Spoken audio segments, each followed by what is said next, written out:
JKTIPS സ്വാഗതം. 2026 ഫെബ്രുവരി 25 നടന്ന civil excise office driver എക്സാമിൻ്റെ ക്വസ്റ്റ്യൻ പേപ്പർ ആണ് നമ്മൾ ഇന്ന് ആദ്യം ഡിസ്കസ് ചെയ്യുന്നത്. അതിൽ ഒന്നാമത്തെ ക്വസ്റ്റ്യൻ, ഇൻ മെമ്മോറിയം എന്ന ചിത്രം ഏത് ചരിത്ര സംഭവവുമായി ബന്ധപ്പെട്ടിരിക്കുന്നു? ഓപ്ഷൻസ്: എ, ഫ്രഞ്ച് വിപ്ലവം 1789, ബി 1688 മഹത്തായ വിപ്ലവം, സി 1921 വാഗൻ ട്രാജഡി, ഡി 1857 ഒന്നാം സ്വാതന്ത്ര്യ സമരം. ഇൻ മെമ്മോറിയം എന്ന ചിത്രം. ആൻസർ വരിക ഓപ്ഷൻ ഡി ആണ്, 1857 ഒന്നാം സ്വാതന്ത്ര്യ സമരം. രണ്ടാമത്തെ ക്വസ്റ്റ്യൻ, ഇന്ത്യൻ നാഷണൽ കോൺഗ്രസിനെ ഒരു മൈക്രോസ്കോപ്പിലൂടെ മാത്രം കാണാൻ കഴിയുന്ന ന്യൂനപക്ഷ ജനതയുടെ പ്രതിനിധികളെന്ന് കളിയാക്കി പറഞ്ഞ ബ്രിട്ടീഷ് ഉദ്യോഗസ്ഥൻ. Options: A, Lord Cornwallis, B, Lord Dufferin, C, Lord Kherson, D, Lord Ripon. Indian national കോൺഗ്രസിനെ ഒരു മൈക്രോസ്കോപ്പിലൂടെ മാത്രം കാണാൻ കഴിയുന്ന ന്യൂനപക്ഷ ജനതയുടെ പ്രതിനിധികളെന്ന് കളിയാക്കിയത്. ആൻസർ വരിക ഓപ്ഷൻ ബി, ലോർഡ് ഡഫറിൻ. 3. താഴെ പറയുന്നവയിൽ ചട്ടമ്പി സ്വാമികളുടെ കൃതികൾ അല്ലാത്തത് ഏത്? 1. ആത്മോപദേശ ശതകം, 2. ആദിഭാഷ, 3. പ്രാചീന മലയാളം, 4. അഭിനവ കേരളം. ഓപ്ഷൻസ്: എ 1 മാത്രം, ബി 2, 3 എന്നിവ, സി 1, 4 എന്നിവ, ഡി 4 മാത്രം. ചട്ടമ്പി സ്വാമികളുടെ കൃതികൾ അല്ലാത്തതാണ് ചോദിച്ചത്. ആൻസർ വരിക ഓപ്ഷൻ സി ആണ്, 1, 4 എന്നിവ. ആത്മോപദേശ ശതകവും അഭിനവ കേരളവും ചട്ടമ്പി സ്വാമികളുടേതല്ല. 4. പ്രശസ്ത ചരിത്രകാരൻ MGS നാരായണനുമായി ബന്ധപ്പെട്ട ശരിയായ പ്രസ്താവനകൾ ഏതെല്ലാം? 1. ഇന്ത്യൻ കൗൺസിൽ ഓഫ് ഹിസ്റ്റോറിക്കൽ റിസർച്ചിൻ്റെ ചെയർമാനായിട്ടുണ്ട്. 2. പെരുമാൾസ് ഓഫ് കേരള എന്ന പ്രശസ്ത ഗ്രന്ഥം രചിച്ചു. 3. കേരള സാഹിത്യ അക്കാദമി അവാർഡ് നേടിയിട്ടുണ്ട്. 4. 2025 ഏപ്രിൽ 26 അന്തരിച്ചു. ഓപ്ഷൻസ്: എ 1, 2 പ്രസ്താവനകൾ മാത്രം ശരിയാണ്, ബി 1, 2, 4 പ്രസ്താവനകൾ മാത്രം ശരിയാണ്, സി എല്ലാ പ്രസ്താവനകളും തെറ്റാണ്, ഡി എല്ലാ പ്രസ്താവനകളും ശരിയാണ്. പ്രശസ്ത ചരിത്രകാരൻ MGS നാരായണനുമായി ബന്ധപ്പെട്ട ശരിയായ പ്രസ്താവനകളാണ് ചോദിച്ചത്. ആൻസർ വരെ ഓപ്ഷൻ ഡി ആണ്, എല്ലാ പ്രസ്താവനകളും ശരിയാണ്. ഇന്ത്യൻ കൗൺസിൽ ഓഫ് ഹിസ്റ്റോറിക്കൽ റിസർച്ചിൻ്റെ ചെയർമാനായിട്ടുണ്ട്. പെരുമാൾസ് ഓഫ് കേരള എന്ന പ്രശസ്ത ഗ്രന്ഥം രചിച്ചു. കേരള സാഹിത്യ അക്കാദമി അവാർഡ് നേടിയിട്ടുണ്ട്. 2025 ഏപ്രിൽ 26 അന്തരിച്ചു. 5. സാൻ മീൻ ച്യൂയി ഇവ എന്താണ്? ഓപ്ഷൻസ്: എ, ദേശീയത, ജനാധിപത്യം, സോഷ്യലിസം, ബി, സാഹോദര്യം, സമത്വം, ദേശീയത, സി, സമത്വം, സ്വാതന്ത്ര്യം, സാഹോദര്യം, ഡി, സ്വേച്ഛാധിപത്യം, വംശീയത, പ്രാദേശികവാദം. സാൻ മീൻ ച്യൂയി ഇവ എന്താണെന്നാണ് ക്വസ്റ്റ്യൻ. ആൻസർ വരെ ഓപ്ഷൻ എ ആണ്, ദേശീയത, ജനാധിപത്യം, സോഷ്യലിസം. സാൻ മീൻ ച്യൂയി എന്ന് പറയുന്നത് ആധുനിക ചൈനയുടെ ഫൗണ്ടേഷണൽ പൊളിറ്റിക്കൽ ഫിലോസഫിയാണ്. അതിനർത്ഥം ദേശീയത, ജനാധിപത്യം, സോഷ്യലിസം. 6. ദേശീയ ജലപാത 3ന്റെ ആകെ ദൈർഘ്യം. Options: A 168 kilometre, B 1620 kilometre, C 891 kilometre, D 205 kilometre. ദേശീയ ജലപാത 3ന്റെ ആകെ ദൈർഘ്യം. ആൻസർ ഓപ്ഷൻ ഡി ആണ് വരെ, 205 കിലോമീറ്റർ. 7. പൂർവ്വഘട്ടത്തിലെ ഏറ്റവും ഉയരം കൂടിയ കൊടുമുടി. Options: A Mahendragiri, B Mullayanagiri, C Anamudi, D Meesapulimala. പൂർവ്വഘട്ടത്തിലെ ഏറ്റവും ഉയരം കൂടിയ കൊടുമുടി. ആൻസർ വരെ ഓപ്ഷൻ എ മഹേന്ദ്രഗിരി. 8. എല്ലാ പ്രധാന സമുദ്രങ്ങളുടെയും ഉപരിതലത്തിൽ രൂപം കൊള്ളുന്നതും ഭ്രമണം ചെയ്യുന്നതുമായ സമുദ്രജല സംവിധാനങ്ങൾ. ഇവ വൃത്താകൃതിയിൽ സമുദ്രജല പ്രവാഹങ്ങൾ രൂപം കൊള്ളാൻ കാരണമാകുന്നു. ഓപ്ഷൻസ്: എ തിരമാല, ബി വേലി, സി ഗൈറുകൾ, ഡി സമുദ്രജല പ്രവാഹം. എല്ലാ പ്രധാന സമുദ്രങ്ങളുടെയും ഉപരിതലത്തിൽ രൂപം കൊള്ളുന്നതും ഭ്രമണം ചെയ്യുന്നതുമായ സമുദ്രജല സംവിധാനങ്ങൾ എന്താണെന്നാണ് ചോദിച്ചത്. ആൻസർ വരെ ഓപ്ഷൻ സി ഗൈറുകൾ. ആദ്യത്തെ ചോദ്യം, തന്നിരിക്കുന്നവയിൽ ഏറ്റവും ഉയരത്തിൽ കാണപ്പെടുന്ന മേഘം. Options: A cirrus, B stratus, C nimbus, D cumulus. തന്നിരിക്കുന്നവയിൽ ഏറ്റവും ഉയരത്തിൽ കാണപ്പെടുന്ന മേഘം. ആൻസർ വരെ ഓപ്ഷൻ എ സിറസ്. 10. കോണ്ടൂർ രേഖയെക്കുറിച്ചുള്ള ശരിയായ പ്രസ്താവന ഏത്? പ്രസ്താവന 1. അകലം കൂടിയ കോണ്ടൂർ രേഖകൾ ചെരിവ് കുറഞ്ഞ പ്രതലത്തെയും അടുത്ത് വരച്ചിരിക്കുന്നവ കുത്തനെയുള്ള ചെരിവിനെയും കാണിക്കുന്നു. പ്രസ്താവന 2. വ്യത്യസ്ത ഉയരങ്ങളെ കാണിക്കുന്ന കോണ്ടൂർ രേഖകൾ തമ്മിൽ പരസ്പരം മുറിച്ചു കടക്കാറില്ല. എ പ്രസ്താവന 1 ശരി, 2 തെറ്റ്, ബി പ്രസ്താവന 2 ശരി, 1 തെറ്റ്, സി 2 പ്രസ്താവനകളും ശരി, ഡി 2 പ്രസ്താവനകളും തെറ്റ്. കോണ്ടൂർ രേഖയെക്കുറിച്ചുള്ള ശരിയായ പ്രസ്താവനയാണ് ചോദിച്ചത്. ആൻസർ വരെ ഓപ്ഷൻ സി ആണ്, 2 പ്രസ്താവനകളും ശരി. അകലം കൂടിയ കോണ്ടൂർ രേഖകൾ ചരിവ് കുറഞ്ഞ പ്രതലത്തെയും അടുത്ത് വരച്ചിരിക്കുന്നവ കുത്തനെയുള്ള ചെരുവിനെയും കാണിക്കുന്നു. വ്യത്യസ്ത ഉയരങ്ങളെ കാണിക്കുന്ന കോണ്ടൂർ രേഖകൾ തമ്മിൽ പരസ്പരം മുറിച്ചു കടക്കാറില്ല. 11. പഞ്ചവത്സര പദ്ധതികളുമായി ബന്ധപ്പെട്ട ശരിയായ പ്രസ്താവന ഏത്? 1. 4ാം പഞ്ചവത്സര പദ്ധതി ലക്ഷ്യം വെച്ച വളർച്ചാ നിരക്ക് 5% കൂടുതലാണ്. 2. വാർഷിക പദ്ധതികൾ നടപ്പിലാക്കിയത് 3ാം പദ്ധതിയുടെയും 4ാം പദ്ധതിയുടെയും ഇടയിലാണ്. 3. 2ാം പഞ്ചവത്സര പദ്ധതി ഹെറോൾഡ് ഡോമർ മോഡൽ അടിസ്ഥാനമാക്കിയാണ് തയ്യാറാക്കിയത്. ഓപ്ഷൻസ്: എ 1 മാത്രം ശരിയാണ്, ബി 1, 2 മാത്രം ശരിയാണ്, സി 1, 2, 3 ശരിയാണ്, ഡി 2, 3 മാത്രം ശരിയാണ്. പഞ്ചവത്സര പദ്ധതികളുമായി ബന്ധപ്പെട്ട ശരിയായ പ്രസ്താവനയാണ് ചോദിച്ചത്. ആൻസർ വരെ ഓപ്ഷൻ സി ആണ്. 1, 2, 3 പ്രസ്താവനകൾ ശരിയാണ്. 4-ാം പഞ്ചവത്സര പദ്ധതി ലക്ഷ്യം വെച്ച വളർച്ചാ നിരക്ക് 5% കൂടുതലാണ്. വാർഷിക പദ്ധതികൾ നടപ്പിലാക്കിയത് 3-ാം പദ്ധതിയുടെയും 4-ാം പദ്ധതിയുടെയും ഇടയിലാണ്. 2-ാം പഞ്ചവത്സര പദ്ധതി ഹെറോൾഡ് ഡോമർ മോഡൽ അടിസ്ഥാനമാക്കിയാണ് തയ്യാറാക്കിയത്. 12 ഹരിത വിപ്ലവവുമായി ബന്ധപ്പെട്ട പ്രസ്താവനകളിൽ തെറ്റ് ഏത്? 1. ഒന്നാം ഘട്ടത്തിൽ ഹരിത വിപ്ലവം എല്ലാ സംസ്ഥാനങ്ങളിലും നടപ്പിലാക്കി. 2. ഇന്ത്യയിലെ ഹരിത വിപ്ലവത്തിന്റെ പിതാവ് MS സ്വാമിനാഥനാണ്. 3. ഹരിത വിപ്ലവം ചെറുകിട കർഷകർക്ക് കൂടുതൽ ഗുണം ചെയ്തു. 4. കാർഷിക ഉൽപ്പാദനവും ഉൽപ്പാദനക്ഷമതയും ഗണ്യമായി വർദ്ധിച്ചു. അപ്പോൾ ഹരിത വിപ്ലവം സ്ഥിരമായിട്ട് വരുന്ന ക്വസ്റ്റ്യൻ ആണ്. അപ്പോൾ options A 1, 4, B 2, 4, C 1, 3, D 3, 4. ഹരിത വിപ്ലവവുമായി ബന്ധപ്പെട്ട പ്രസ്താവനകളിൽ തെറ്റാണ് ചോദിച്ചത്.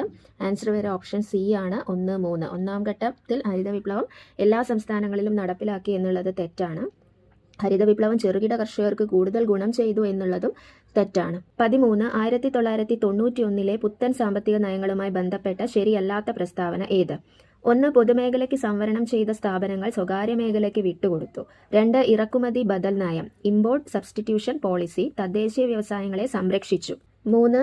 വ്യവസായ സംരംഭങ്ങൾ ആരംഭിക്കുന്നതിനുള്ള ലൈസൻസിംഗ് നിർത്തലാക്കി. 4. സമ്പദ് വ്യവസ്ഥയിൽ സ്വകാര്യ മേഖലയുടെ പങ്ക് കുറച്ചു.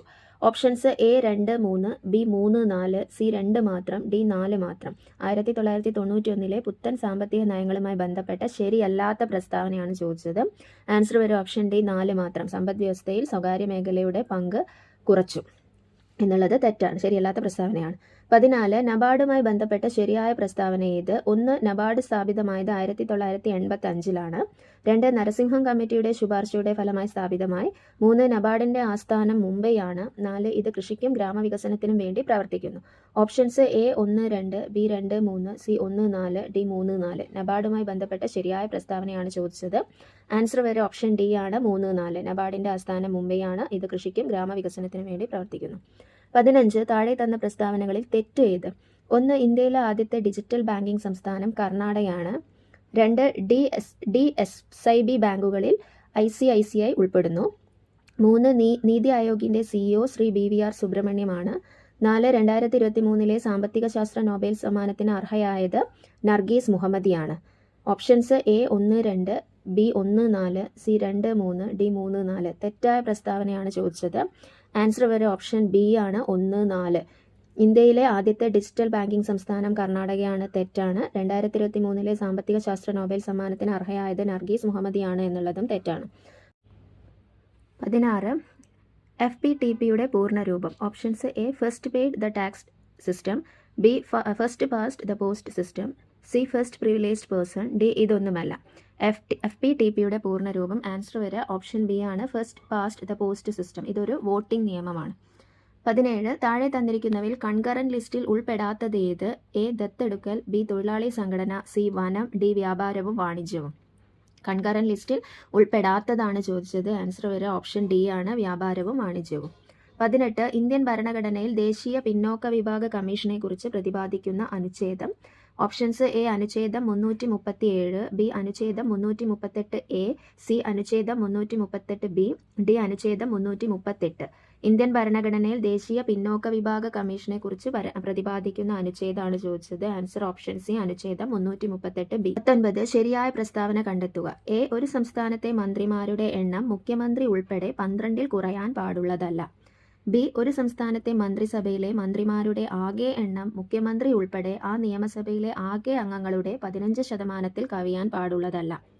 C മന്ത്രിസഭ സംസ്ഥാനത്തെ നിയമസഭയോട് കൂട്ടുത്തരവാദിത്തം ഉണ്ടായിരിക്കണമെന്ന് പ്രസ്താവിച്ചിരിക്കുന്നത് ഭരണഘടനയുടെ 164(2) അനുച്ഛേദമാകുന്നു.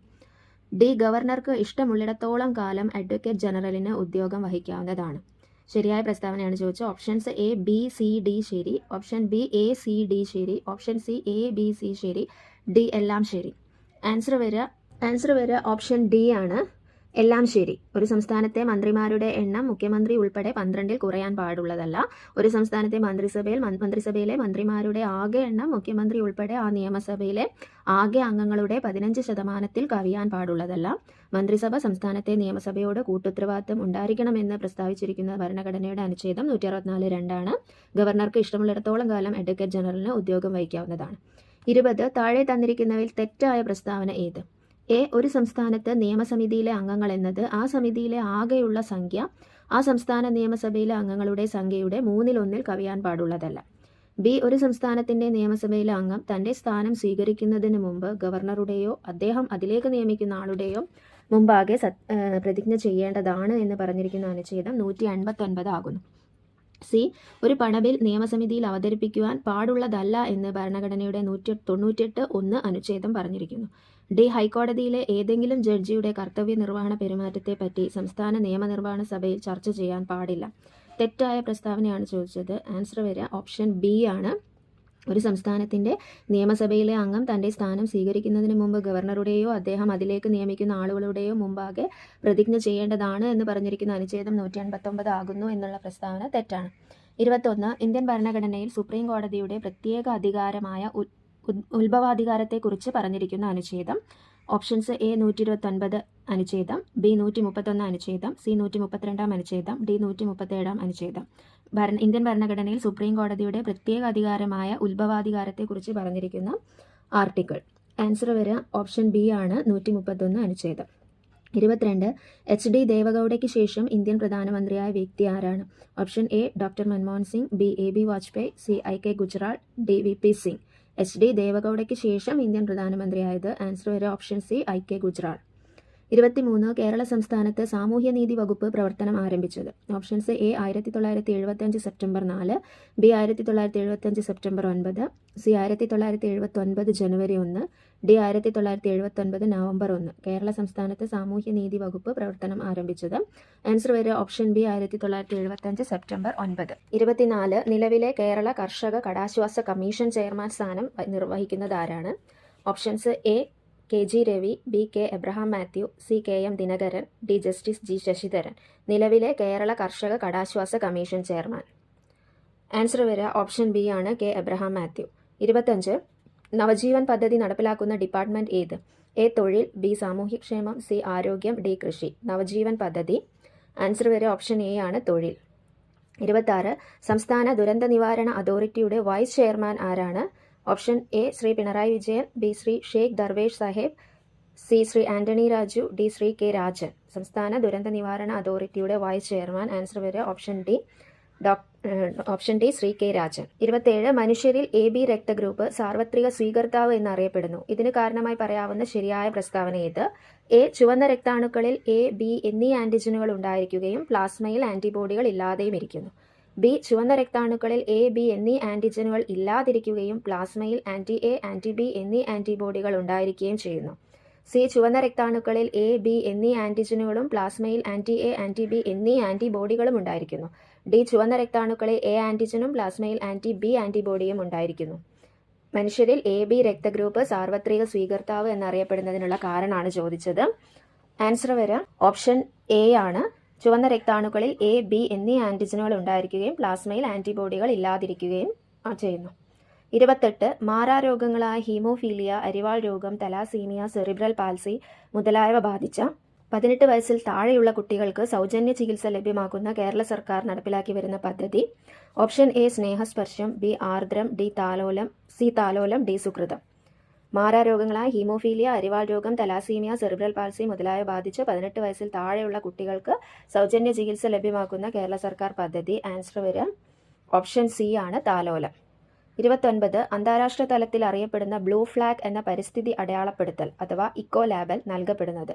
എ പരിസ്ഥിതി സൗഹൃദമായി പ്രവർത്തിക്കുന്ന കുടിവെള്ള വ്യവസായ സ്ഥാപനങ്ങൾക്ക്, ബി പരിസ്ഥിതി സൗഹൃദവും വൃത്തിയുള്ളതും സുരക്ഷിതവുമായ കടൽ തീരങ്ങൾക്ക്, സി മലിനീകരണ വിമുക്തമായ തണ്ണീർത്തടങ്ങൾക്ക്, ഡി പരിസ്ഥിതി സൗഹൃദപരമായ മത്സ്യകൃഷിക്ക്. അന്താരാഷ്ട്ര തലത്തിൽ അറിയപ്പെടുന്ന ബ്ലൂ ഫ്ലാഗ് എന്ന ഇക്കോ ലേബൽ നൽകപ്പെടുന്നത് എന്തിനാണെന്നാണ് ചോദിച്ചത്. ആൻസർ വരിക ഓപ്ഷൻ ബി ആണ്, പരിസ്ഥിതി സൗഹൃദവും വൃത്തിയുള്ളതും സുരക്ഷിതവുമായ കടൽ തീരങ്ങൾക്ക്. 30. മനുഷ്യ ശരീരത്തിലെ ഹോർമോണുകളുടെയും അവ ഉൽപ്പാദിപ്പിക്കുന്ന അവയവങ്ങളുടെയും പട്ടിക നൽകിയിരിക്കുന്നു. നിരകളിലെ വാക്കുകൾ ചേരുംപടി ചേർക്കുക. ഒന്നാമത്തെ കോളത്തിൽ ഹോർമോണും രണ്ടാമത്തെ കോളത്തിൽ ഉൽപ്പാദിപ്പിക്കുന്ന അവയവമാണ് പറയുന്നത്. എ ഇൻസുലിൻ, അതിൻ്റെ നേരെ അണ്ടാശയം, ബി റിലാക്സിൻ പീനിയൽ ഗ്രന്ഥി, സി ഓക്സിറ്റോസിൻ ആഗ്നേയഗ്രന്ഥി, ഡി മെലാറ്റോണിൻ പീയൂഷ ഗ്രന്ഥി. Options A A2, B1, C4, D3, B A3, B4, C2, D1, C A2, B4, C1, D3. A3, B1, C4, D2. ഇപ്പോൾ ഹോർമോണുകളും അവ ഉൽപ്പാദിപ്പിക്കുന്ന അവയവങ്ങളും പട്ടികപ്പെടുത്താനാണ് പറഞ്ഞത്. ആൻസർ വരെ ഓപ്ഷൻ ഡി ആണ്. A3, B1, C4, D2. അതായത് ഇവിടെ കൊടുത്തിരിക്കുന്നത് A3 ഇൻസുലിൻ ആഗ്നേയഗ്രന്ഥി, B1 റിലാക്സിൻ അണ്ഡാശയം, C4 ഓക്സിറ്റോസിൻ പീയൂഷ ഗ്രന്ഥി, D2 മെലാട്ടോണിൻ പീനിയൽ ഗ്രന്ഥി. ഇപ്പോൾ ഹോർമോണുകളെക്കുറിച്ചും അവയുടെ പ്രവർത്തനങ്ങളെക്കുറിച്ചുള്ള ഒരു വിശദമായ വീഡിയോ മുൻപിട്ടിട്ടുണ്ട്. അതിൻ്റെ ലിങ്ക് ഡിസ്ക്രിപ്ഷൻ ബോക്സിൽ കൊടുക്കും. 31. ഒരു ബസ്സിൽ റിയർ വ്യൂ മിററായി ഉപയോഗിച്ചിരിക്കുന്ന കോൺവെക്സ് ദർപ്പണത്തിൻ്റെ ഫോക്കസ് ദൂരം 0.6 മീറ്റർ ആണ്. ഇതിൻ്റെ വക്രത ആരം നിർണ്ണയിക്കുക. Options A 0.3 metre, B 1.8 metre, C 1.2 metre, D 2.4 metre. Answer വരിക ഓപ്ഷൻ സി 1.2 മീറ്റർ. അപ്പോൾ ഒരു കോൺവെക്സ് ദർപ്പണത്തിൻ്റെ അല്ലെങ്കിൽ ഒരു ഗോളീയ ദർപ്പണത്തിൻ്റെ ഫോക്കസ് ദൂരവും വക്രത ആരവും തമ്മിലുള്ള ബന്ധം കാണിക്കുന്ന ഇക്വേഷൻ F=R/2 ആണ്. എഫ് എന്ന് പറയുന്നത് ഫോക്കസ് ദൂരം, ആർ എന്ന് പറയുന്നത് വക്രത ആരം. അപ്പോൾ ഇവിടെ നമുക്ക് ഫോക്കസ് ദൂരം തന്നിട്ടുണ്ട് 0.6. അപ്പോൾ 0.6 R/2 വരും. അതിൽ നിന്ന് ആർ വക്രത ആരം കണ്ടുപിടിക്കണമെങ്കിൽ 0.6 × 2 ദാറ്റ്സ് ഈക്വൽ ടു 1.2 മീറ്റർ. 32. മനുഷ്യ ശരീരത്തിൻ്റെ സാധാരണ താപനില 37 ഡിഗ്രി സെൽഷ്യസ് ആണ്. ഇതിന് സമാനമായ ഫാരൻഹീറ്റ് സ്കെയിൽ താപനില എത്രയായിരിക്കും?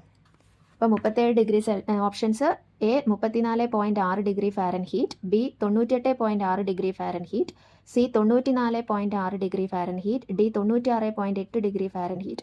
37 ഡിഗ്രി സെൽഷ്യസിന് സമാനമായ ഫാരൻഹീറ്റ് സ്കെയിൽ താപനിലയാണ് ചോദിച്ചത്. ആൻസർ വരെ ഓപ്ഷൻ ബി ആണ്, 98.6 ഡിഗ്രി ഫാരൻഹീറ്റ്. 33. ലോകത്തിലെ ആദ്യത്തെ ബഹിരാകാശ വിനോദസഞ്ചാരി A Gopichand Thotakura, B Anousheh Ansari, C Santhosh George Kulangara, D Dennis Tito. ലോകത്തിലെ ആദ്യത്തെ ബഹിരാകാശ വിനോദസഞ്ചാരി. ആൻസർ വരെ ഓപ്ഷൻ ഡി ഡെന്നീസ് ടിറ്റോ. 34. വ്യാവസായികമായി ലോഹം ഉൽപ്പാദിപ്പിക്കാൻ ഉപയോഗിക്കുന്ന ലോഹധാതുക്കളാണ് അയിരുകൾ. താഴെ കൊടുത്തിരിക്കുന്നവയിൽ സിങ്ക് ലോഹത്തിൻ്റെ അയിരേത്? Option A pyrolusite, B calamine, C cinnabar, D malachite. Zinc ലോഹത്തിൻ്റെ അയിരാണ് ചോദിച്ചത്. ആൻസർ വരെ ഓപ്ഷൻ ബി കലാമൈൻ. 35. താഴെ കൊടുത്തിരിക്കുന്ന പ്രസ്താവനകളിൽ സംക്രമണ മൂലകങ്ങളുടെ സവിശേഷത അല്ലാത്തത് ഏത്? 1. എല്ലാ മൂലകങ്ങളും ലോഹങ്ങളാണ്. 2. നിറമുള്ള സംയുക്തങ്ങൾ ഉണ്ടാക്കുന്നു.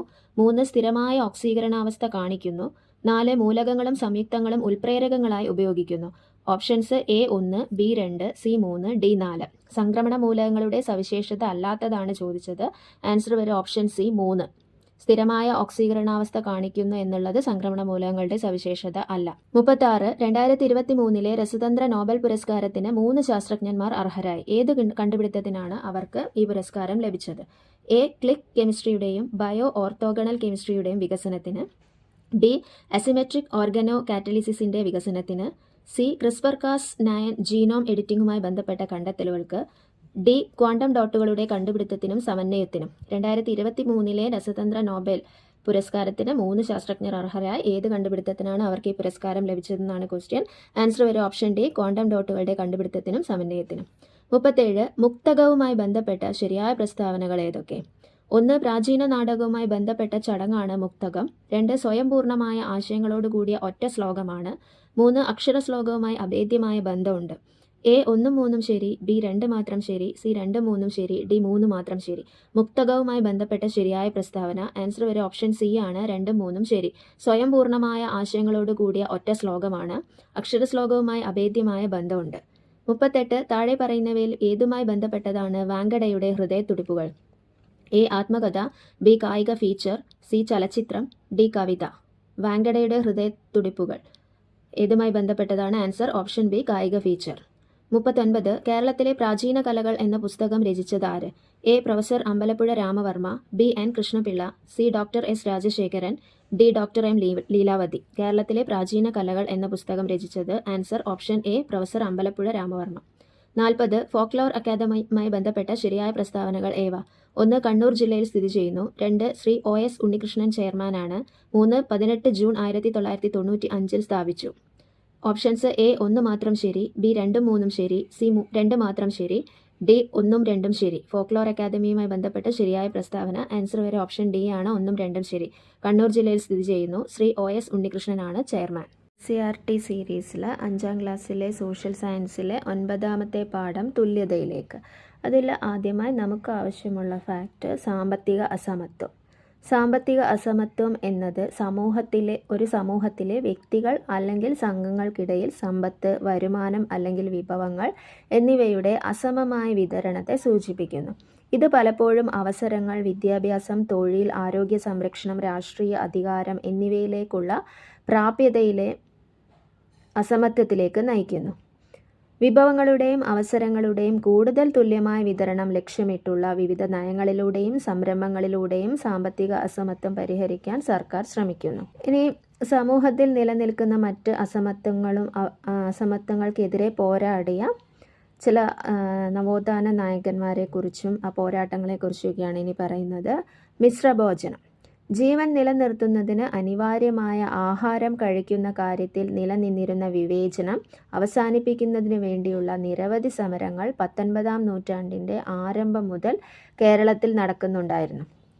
അയ്യ വൈകുണ്ഠസ്വാമികൾ സ്ഥാപിച്ച സമത്വ സമാജത്തിൻ്റെ നേതൃത്വത്തിൽ നടന്ന സമപന്തി ഭോജനം മുതൽ നിരവധി സമരങ്ങളാണ് ഇത്തരത്തിൽ നടന്നിട്ടുള്ളത്. ഇതിൽ ഏറ്റവും ശ്രദ്ധേയമായ ഒന്നാണ് 1917 മെയ് 29 എറണാകുളം ജില്ലയിലെ ചെറായിയിൽ സഹോദരൻ പത്രത്തിൻ്റെ പത്രാധിപരായ കെ അയ്യപ്പൻ സംഘടിപ്പിച്ച മിശ്രഭോജനം. ഇതുകാരണം അദ്ദേഹത്തിന് കൊടിയ മർദ്ദനവും ഭീഷണിയും നേരിടേണ്ടി വന്നു. വിവേചനത്തിനെതിരായ സമരത്തിലെ ഒരു നിർണായക സംഭവമായിരുന്നു ഇത്. അപ്പോൾ ഇതിൽ വരുന്ന ഇമ്പോർട്ടൻ്റ് ആയിട്ടുള്ള പോയിന്റ്, അയ്യ വൈകുണ്ഠസ്വാമികൾ സ്ഥാപിച്ച സംഘടനയാണ് സമത്വ സമാജം.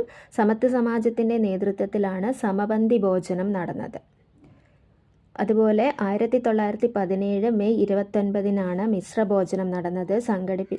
എറണാകുളം ജില്ലയിലെ ചെറായിലാണ് നടന്നത്. സംഘടിപ്പിച്ചത് സഹോദരൻ അയ്യപ്പനാണ്. അദ്ദേഹത്തിൻ്റെ പത്രമാണ് സഹോദരൻ പത്രത്തിൻ്റെ പത്രാധിപരായിരുന്നു കെ അയ്യപ്പൻ. ഇനി മേൽമുണ്ട് സമരം. അപ്പം ഇത് ഭക്ഷണം കഴിക്കുന്നതിലുള്ള വിവേചനത്തിനെതിരെ നടന്ന 2 മുന്നേറ്റങ്ങളാണ്. ഒന്ന് സമപന്തി ഭോജനം, അയ്യ വൈകുണ്ഠസ്വാമികൾ നടത്തിയ സമപന്തി ഭോജനവും സഹോദരൻ അയ്യപ്പൻ നടത്തിയ മിശ്രഭോജനവും. ഇനി വസ്ത്രം ധരിക്കുന്നതിലെ വിവേചനത്തിനെതിരെയുള്ള സമരം, മേൽമുണ്ട് സമരം.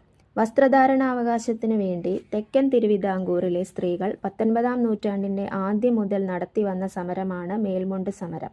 ദീർഘകാലത്തെ സമരത്തിന് ശേഷം ജാതിമത വ്യത്യാസമില്ലാതെ എല്ലാവർക്കും ഇഷ്ടപ്പെട്ട വസ്ത്രം ധരിക്കാനുള്ള അവകാശം നൽകിക്കൊണ്ട് തിരുവിതാംകൂർ സർക്കാർ വിളംബരം പ്രസിദ്ധപ്പെടുത്തി. എങ്കിലും ജാത്യാചാരത്തിൻ്റെ പേരിൽ പിന്നീടും ഇഷ്ടപ്പെട്ട വസ്ത്രം ധരിക്കാൻ പലർക്കും കഴിഞ്ഞിരുന്നില്ല. മേൽമുണ്ട് സമരം തെക്കൻ തിരുവിതാംകൂറിലെ സ്ത്രീകൾ വസ്ത്രധാരണ അവകാശത്തിന് വേണ്ടി നടത്തിയതാണ് മേൽമുണ്ട് സമരം. ഇനി അയ്യങ്കാളി പഞ്ചമി സ്മാരക വിദ്യാലയം. ജാതിമത വ്യത്യാസമില്ലാതെ എല്ലാ വിഭാഗം വിദ്യാർത്ഥികൾക്കും 4-ാം ക്ലാസ് വരെയുള്ള വിദ്യാഭ്യാസം തിരുവിതാംകൂർ സർക്കാർ സൗജന്യമായി നൽകിയിരുന്നു.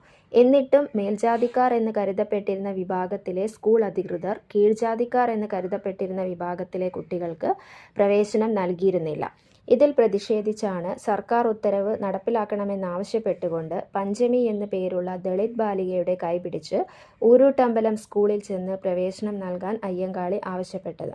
പഞ്ചമിക്ക് പ്രവേശനം നൽകാൻ അധികാരികൾ നിർബന്ധിതരായെങ്കിലും അന്നു രാത്രി തന്നെ മേൽജാതിക്കാർ സ്കൂളിന് തീയിട്ടു.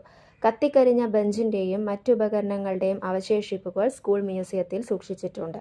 ആ സ്കൂളിനാണ് അയ്യങ്കാളി പഞ്ചമി സ്മാരക സ്കൂൾ എന്ന് പേരിട്ടിരിക്കുന്നത്. അതായത് ദളിത് വിദ്യാർത്ഥികൾക്ക് സ്കൂളിലുള്ള പ്രവേശനത്തിന് വേണ്ടി അയ്യങ്കാളി നടത്തിയ സമരമായിരുന്നു ഊരൂട്ടമ്പലം ലാള. ആ സമരത്തിൽ പങ്കെടുത്ത സ്കൂളിൽ അയ്യങ്കാളിയുടെ കൈപിടിച്ച് ഊരൂട്ടമ്പലം സ്കൂളിൽ പ്രവേശനം നേടാൻ പോയ വിദ്യാർത്ഥിയാണ് പഞ്ചമി എന്ന പേരുള്ള ദളിത് ബാലിക. അപ്പം അതിൻ്റെ സ്മാരകമായിട്ടാണ് സ്കൂളിന് അയ്യങ്കാളി പഞ്ചമി സ്മാരക സ്കൂൾ എന്ന് പേരിട്ടിരിക്കുന്നത്. ഇനി സാമൂഹിക അസമത്വം എന്നത് ഒരു സമൂഹത്തിനുള്ളിലെ വിഭവങ്ങൾ, അവസരങ്ങൾ, പദവികൾ എന്നിവയുടെ അസമമായ വിതരണത്തെ സൂചിപ്പിക്കുന്നു. വരുമാനത്തിലെ അസമത്വം, സമ്പത്തിലെ അസമത്വം, വിദ്യാഭ്യാസത്തിനും ആരോഗ്യപരിപാലനത്തിനും അവസരമില്ലായ്മ, വംശം, ജാതി, ലിംഗപദവി എന്നിവയെ അടിസ്ഥാനമാക്കിയുള്ള വിവേചനം, രാഷ്ട്രീയ സാമൂഹിക സ്ഥാപനങ്ങളിലെ അസമമായ പ്രാതിനിധ്യം എന്നിങ്ങനെ വിവിധ രൂപങ്ങളിൽ സാമൂഹിക അസമത്വം പ്രകടമാകുന്നു. സാമൂഹിക അസമത്വത്തെ ദാരിദ്ര്യത്തെ ഉന്മൂലനം ചെയ്യുന്നതിനായി സമൂഹത്തിലെ എല്ലാ അംഗങ്ങൾക്കും തുല്യത, നീതി, തുല്യ അവസരങ്ങൾ എന്നിവ ലക്ഷ്യമിട്ടിട്ടുള്ള നയങ്ങൾ സർക്കാർ രൂപീകരിക്കുന്നു. അപ്പോൾ സാമൂഹിക അസമത്വത്തിനുള്ള കാരണങ്ങളും അതിനെ സ്വാധീനിക്കുന്ന ഘടകങ്ങളും. സാമ്പത്തിക അസമത്വത്തിനെ സ്വാധീനിക്കുന്ന ഘടകം വരുമാനത്തിലെ വ്യത്യാസമാണ്. എല്ലാവർക്കും ഒരുപോലെ വരുമാനം ഇല്ലാത്തതൊരു കാരണമാണ്. അതിന് കാരണം തൊഴിലില്ലായ്മ. പിന്നെ വിഭവങ്ങളുടെ ലഭ്യത കുറവ്, അല്ലെങ്കിൽ കൂലി അല്ലെങ്കിൽ ശമ്പളത്തിലെ വ്യത്യാസം. ഇതൊക്കെയാണ് സാമ്പത്തിക അസമത്വത്തിലേക്ക് നയിക്കുന്നത്. വരുമാനത്തിലെ വ്യത്യാസം, തൊഴിലില്ലായ്മ, വിഭവങ്ങളുടെ ലഭ്യത കുറവ്, കൂലി അല്ലെങ്കിൽ ശമ്പളത്തിലുള്ള വ്യത്യാസം. ഇനി വിദ്യാഭ്യാസ അസമത്വം. വിദ്യാഭ്യാസ അസമത്വത്തിലേക്ക് നയിക്കുന്നത് ഗുണനിലവാരമുള്ള വിദ്യാഭ്യാസത്തിൻ്റെ അഭാവം. അപ്പോൾ വിദ്യാഭ്യാസ അസമത്വത്തിലേക്ക് നയിക്കുന്നത് ഗുണനിലവാരമുള്ള വിദ്യാഭ്യാസത്തിൻ്റെ അഭാവം, പരിമിതമായ വിദ്യാഭ്യാസ അവസരങ്ങൾ. ഇനി സാമൂഹിക ഘടനകൾക്കുള്ളിലെ അസമത്വം. ജാതി, മതം, വംശം, ലിംഗപദവി, ഭിന്നശേഷി എന്നിവ അടിസ്ഥാനമാക്കിയുള്ള വിവേചനം, സാമൂഹിക വഴക്കങ്ങൾ സൃഷ്ടിക്കുന്ന അസമത്വം. ഇതൊക്കെയാണ് സാമൂഹിക ഘടനകൾക്കുള്ളിലെ അസമത്വത്തിന് കാരണം. ഇനി ഭൂമിശാസ്ത്രപരമായ അസമാനതകളുണ്ട്. ഗ്രാമനഗര വ്യത്യാസം, വിഭവങ്ങളുടെ ലഭ്യത കുറവ് എന്നിവയാണ് അതിനെ സ്വാധീനിക്കുന്നത്. ചരിത്രപരമായ ഘടകങ്ങൾ, കോളനിവൽക്കരണം, അടിമത്തം, അടിച്ചമർത്തലുകൾ. ഇതൊക്കെയാണ് സാമൂഹിക അസമത്വത്തിനുള്ള കാരണങ്ങളും അവയെ സ്വാധീനിക്കുന്ന ഘടകങ്ങളും. ഇനി സാമൂഹിക സാമ്പത്തിക അസമത്വം പരിഹരിക്കുന്നതിനുള്ള സർക്കാർ ഇടപെടലുകൾ. അസമത്വം നേരിടുന്ന ജനവിഭാഗങ്ങളുടെ ഉന്നമനത്തിന് വേണ്ടി സർക്കാർ വിവിധ പദ്ധതികൾ നടപ്പിലാക്കി വരുന്നു. ഭക്ഷണം, പാർപ്പിടം, വിദ്യാഭ്യാസം, ആരോഗ്യ സുരക്ഷ, മറ്റ് അടിസ്ഥാന സൗകര്യങ്ങൾ എന്നിവ എല്ലാ വിഭാഗം ജനങ്ങൾക്കും ലഭ്യമാക്കുന്നതിന് വേണ്ടി കേന്ദ്ര സംസ്ഥാന സർക്കാരുകൾ വിവിധ പദ്ധതികൾ നടപ്പിലാക്കുന്നു. അവ ഏതൊക്കെയാണെന്നാണ് ഇനി പറയുന്നത്. അതിലൊന്നാണ് ക്ഷേമ പെൻഷനുകൾ. സാമൂഹിക സാമ്പത്തിക പിന്നോക്കാവസ്ഥ നേരിടുന്ന ജനവിഭാഗങ്ങൾക്കും ദുർബല വിഭാഗങ്ങൾക്കും സാമ്പത്തിക സഹായം നൽകുന്നതിന് ലക്ഷ്യമിട്ടിട്ടുള്ള സാമൂഹിക സുരക്ഷാ പദ്ധതികളാണ് ക്ഷേമ പെൻഷനുകൾ.